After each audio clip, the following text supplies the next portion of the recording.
गाड्या दाबून धरा, सुट्टी मेकर समांतर रेषेमध्ये गाड्या दाबून धरा, सुटल्या.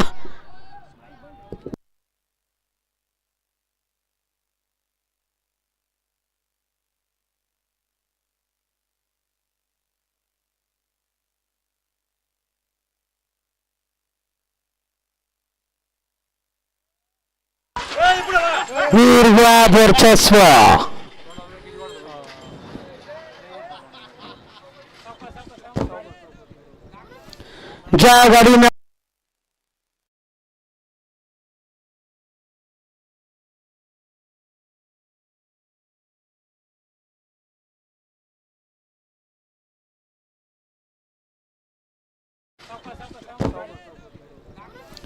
ज्या गाडीनं अखंड पुरंदर तालुका गाजवला हासा Roman disco fans club Gawdewadi, सावकार ग्रुप चांबली आणि राजा लक्षा फॅन्स क्लब सासवड या गाडीचा एक नंबर आला गाडी मालकाचं चालकाचं.